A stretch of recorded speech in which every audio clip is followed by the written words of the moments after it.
मैं सत्यवान आर्य सह आचार्य बाबू शोभाराम राजकीय कला महाविद्यालय अलवर। प्रिय विद्यार्थियों, आज हम पंडित विश्वम्भर नाथ शर्मा कौशिक की लिखी हुई कहानी ताई को पढ़ेंगे और समझेंगे।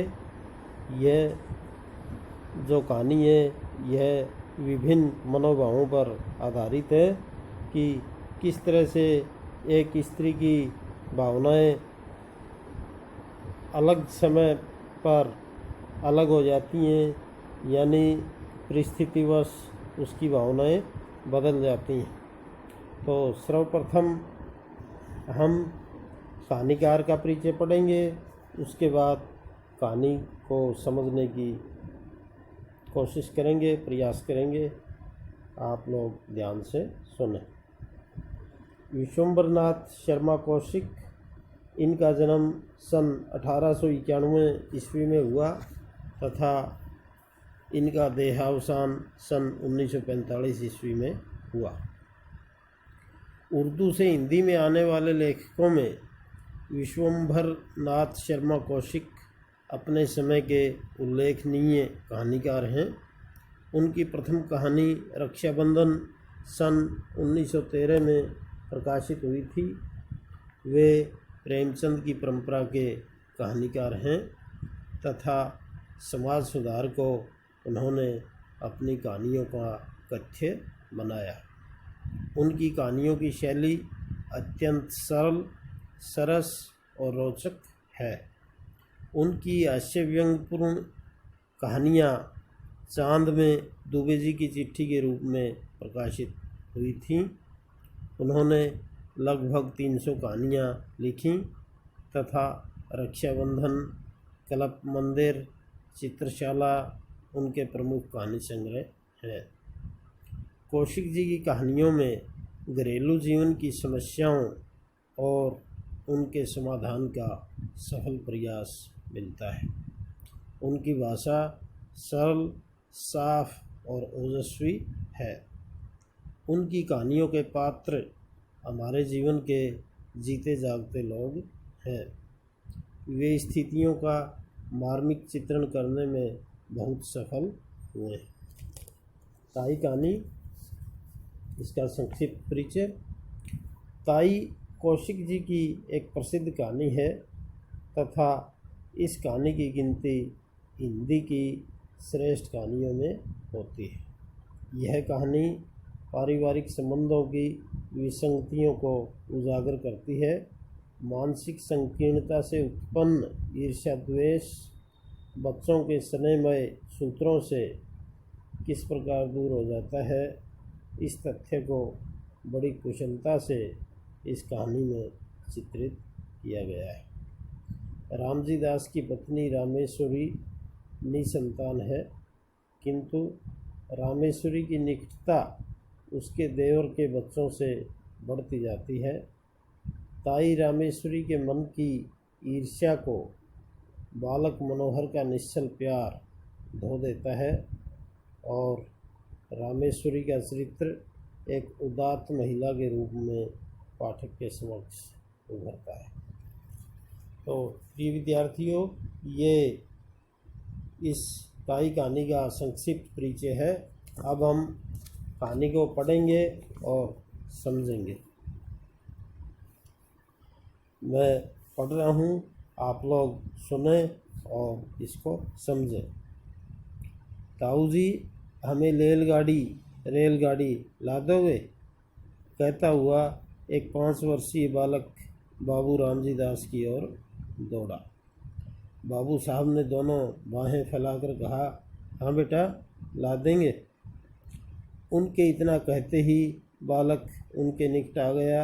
उन्होंने बालक को गोद में उठा लिया और उसका मुख चूमकर बोले, क्या करेगा रेलगाड़ी का?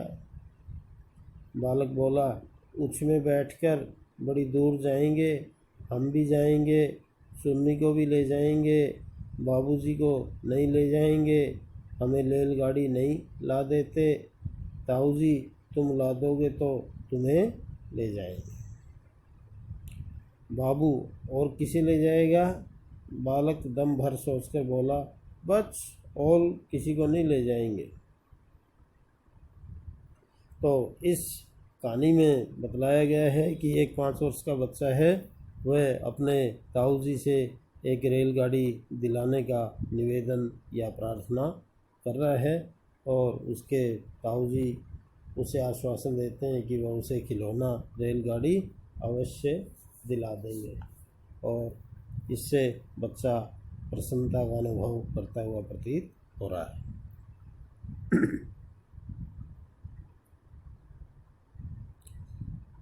पास ही बाबू रामजी दास की अर्धांगिनी बैठी थीं। बाबू साहब ने उनकी ओर इशारा करके कहा, और अपनी ताई को नहीं ले जाएगा? बालक कुछ देर तक अपनी ताई की ओर देखता रहा। ताई जी उस समय कुछ चिढ़ी हुई सी बैठी थी। बालक को उनके मुख के ये भाव अच्छे नहीं लगे, अतः वह बोला, ताई को नहीं ले जाएंगे। ताई जी सुपारी काटती हुई बोली, अपने ताऊ को ही ले जा, मेरे ऊपर दया रख। ताई ने यह बात बड़ी रुखाई के साथ कही। बालक ताई के शुष्क व्यवहार को तुरंत ताड़ गया। बाबू साहब ने पूछा, ताई को क्यों नहीं ले जाएगा?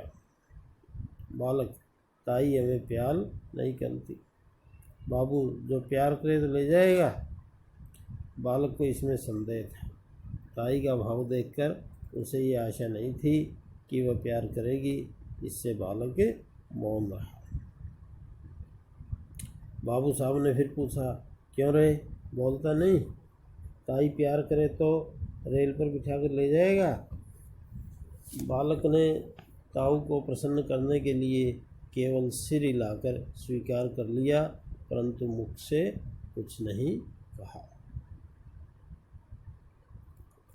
तो विद्यार्थियों, हम इस कहानी में एक छोटे बच्चे और उसके ताऊ रामजी दास की बातचीत को पढ़ रहे हैं कि जो ताऊ जी हैं रामजी दास, वो छोटे बच्चे से बहुत प्रेम करते हैं और बच्चा भी उनसे बहुत स्नेह करता है। और ताऊ जी जो बच्चे की इच्छित वस्तु खिलौना रेलगाड़ी है, वो उसे लेकर देने की बात कहते हैं और पूछते हैं कि क्या तुम उस खिलौना रेलगाड़ी में अपनी ताई को भी बैठा करके कहीं ले चलोगे? तो बच्चा मना कर देता है। इसका कारण वह ये बताता है कि ताई उनसे प्रेम नहीं करती है, इसलिए वह ताई को ले जाना नहीं चाहता है। फिर ताऊ जी बच्चे से पूछते हैं कि अगर ताई तुम्हें प्यार करेगी तो क्या तब उनको तुम अपनी खिलौना रेलगाड़ी में बैठा लोगे? तो बच्चे को अपने दिमाग पर बहुत ज़ोर डालना पड़ता है और बड़ी मुश्किल से वह तैयार हो पाता है और केवल सिर ही हिलाकर स्वीकार करता है, अपने मुंह से कुछ नहीं कहता है। यानी प्रेम का जो मनोभाव है उसे बच्चे बहुत अच्छी तरह से समझते हैं, चाहे हम उन्हें कितना ही नादान समझें, लेकिन प्रेम को बच्चे ही शायद सबसे अच्छी तरह से समझते हैं। बाबू साहब उसे अपनी अर्धांगिनी के पास ले जाकर उनसे बोले, लो इसे प्यार कर लो, ये तुम्हें भी ले जाएगा। परंतु बच्चे की ताई श्रीमती रामेश्वरी को पति की यह चुगलबाजी अच्छी न लगी।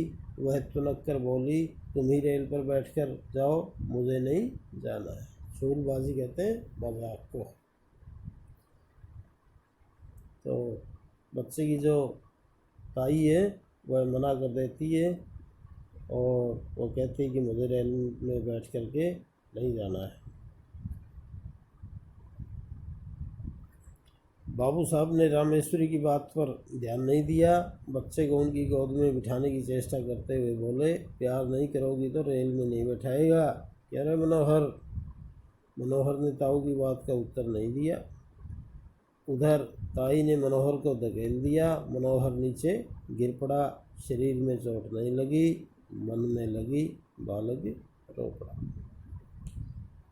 बालक जिसका नाम मनोहर है उसे उसके ताऊ जी रामजी दास बहुत प्रेम करते हैं और वह अपनी पत्नी से भी कहते हैं कि तुम बच्चे को अगर प्रेम करोगी तो ये तुम्हें भी रेलगाड़ी में, अपनी खिलौना रेलगाड़ी में बिठा लेगा, यानी तुम उसे अगर प्रेम करोगी तो वह भी बदले में तुम्हें अवश्य ही प्रेम करेगा। तो ऐसी बात वो कहते हैं। लेकिन जो ताई हैं रामेश्वरी देवी, वह बच्चे से प्रेम नहीं करती है, वह बच्चे को एक तरफ धकेल देती है। इससे बच्चा अपने मन में बहुत ही अपमानित महसूस करता है। बाबू साहब ने बालक को गोद में उठा लिया, चुमकार पुचकार कर चुप किया और उसे कुछ पैसे तथा रेलगाड़ी देने का वचन देकर छोड़ दिया। बालक मनोहर भावपूर्ण दृष्टि से अपनी ताई की ओर ताकता हुआ उस स्थान से चला गया। मनोहर के चले जाने पर बाबू रामजी दास रामेश्वरी से बोले, तुम्हारा ये कैसा व्यवहार है? बच्चे को ढकेल दिया, जब उसके चोट लग जाती तो। बच्चे को बाबू रामजी दास ने मना लिया, उसे खुश कर लिया, उसे चूम करके पुचकार करके उसे कुछ पैसे दिए तथा खिलौना रेलगाड़ी देने का वचन दिया और इस प्रकार बच्चा प्रसन्न होकर के वहाँ से चला गया। और बच्चे के जाने के बाद रामजी दास ने अपनी पत्नी रामेश्वरी से कहा कि तुम्हारा एक बच्चे के प्रति ये कैसा व्यवहार है, जिसमें बिल्कुल भी प्रेम की भावना नहीं है, ममता की भावना नहीं है। तुमने बच्चे को एक तरफ धकेल दिया और बच्चे को चोट लग जाती तो वे प्रसन्न करते हैं रामेश्वरी से। रामेश्वरी मुँह लटकाकर बोली, लग जाती तो अच्छा होता, क्यों मेरी खोपड़ी पर लादे देते थे? आप ही तो उसे मेरे ऊपर डालते थे और अब आप ही ऐसी बातें करते हैं। बाबू साहब खुलकर बोले, इसी को खोपड़ी पर लादना कहते हैं? रामेश्वरी, और नहीं किसे कहते हैं? तुम्हें तो अपने आगे और किसी का दुख सुख सूझता ही नहीं। न जाने कब किसका जी कैसा होता है, तुम्हें इन बातों की कुछ परवाह ही नहीं, अपनी चूल से काम। तो जैसे ही रामजी दास अपनी पत्नी रामेश्वरी को कहते हैं कि बच्चे के प्रति तुम्हारा जो व्यवहार है ये अच्छा नहीं है, तुम्हारे व्यवहार में ममता या अपनापन नहीं है, तो उनकी पत्नी रामेश्वरी उन्हें कहती है कि तुम्हें तो अपना ही सुख दुख मतलब सूझता है, किसी दूसरे के सुख दुख से तो आपको कोई मतलब नहीं है, और किसी दूसरे व्यक्ति का मन या जी कैसा होता है, उसके मन में कैसे विचार आ रहे होते हैं, आप इस बात पर विचार नहीं करते और आप हर समय चुहल या मजाक में ही सारी बातें करते रहते हैं। बाबू, बच्चों की प्यारी प्यारी बातें सुनकर तो चाहे जैसा जी हो प्रसन्न हो जाता है, मगर तुम्हारा हृदय न जाने किस धातु का बना हुआ है। रामेश्वरी, तुम्हारा हो जाता होगा और होने को होता भी है, मगर वैसा बच्चा भी तो हो, पराए धन से भी कहीं घर भरता है। तो पति के बातों सुन करके रामेश्वरी जवाब देती है कि वह बच्चा क्योंकि उनका स्वयं का नहीं है और पराए धन से जिस तरह से घर नहीं भरता, उसी तरह से पराए बच्चे को भी प्रेम करने का मन नहीं करता, ऐसी सोच रामेश्वरी की है। बाबू साहब कुछ देर चुप रहकर बोले, यदि अपना सगा भतीजा भी पराया धन कहा जा सकता है तो फिर मैं नहीं समझता कि अपना धन किसे कहेंगे। तो बाबू साहब पत्नी को कह रहे हैं कि अपने सगे भतीजे को पराया धन कहना गलत है, वह अपने ही भाई का बच्चा है, इसलिए उसे अगर पराया धन कहेंगे तो फिर अपना धन किसे कहेंगे। रामेश्वरी कुछ उत्तेजित होकर बोली, बातें बनाना बहुत आता है, तुम्हारा भतीजा है, तुम चाहे जो समझो, और मुझे ये बातें अच्छी नहीं लगती। हमारे भाग फूटे हैं, नहीं तो ये दिन काहे को देखने पड़ते। तुम्हारा चलन तो दुनिया से निराला है। आदमी संतान के लिए जाने क्या क्या करते हैं, पूजा पाठ कराते हैं, व्रत रखते हैं, पर तुम्हें इन बातों से क्या काम। रात दिन भाई भतीजों में मग्न रहते हो।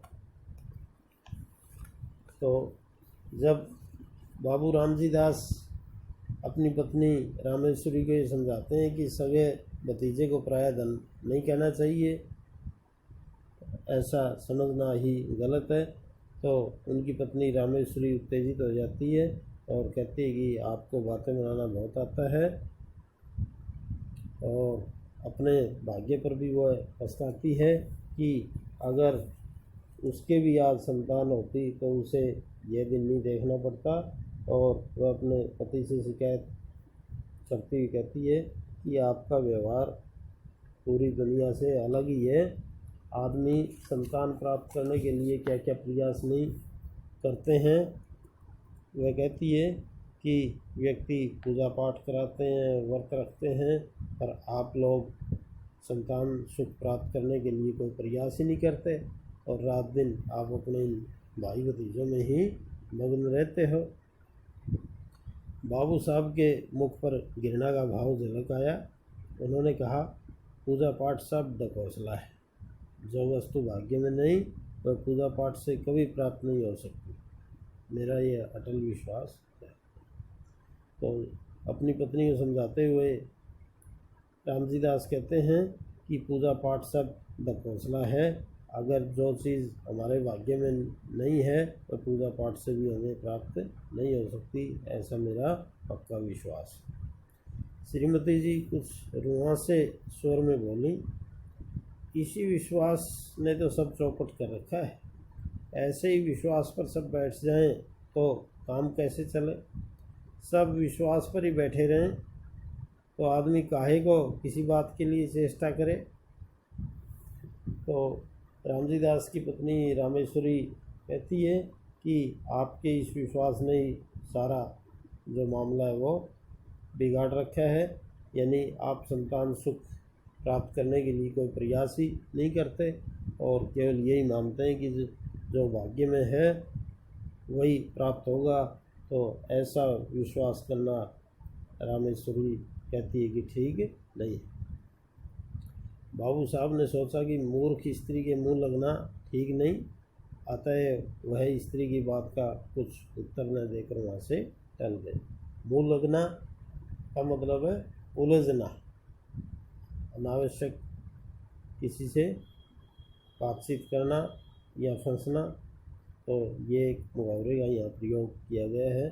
तो बाबू रामजी दास ने अपने मन में सोचा कि उनकी पत्नी मूर्ख है, उसे समझ में नहीं आएगा, इसलिए वह उनकी बात का उत्तर दिए बिना वहाँ से चले गए।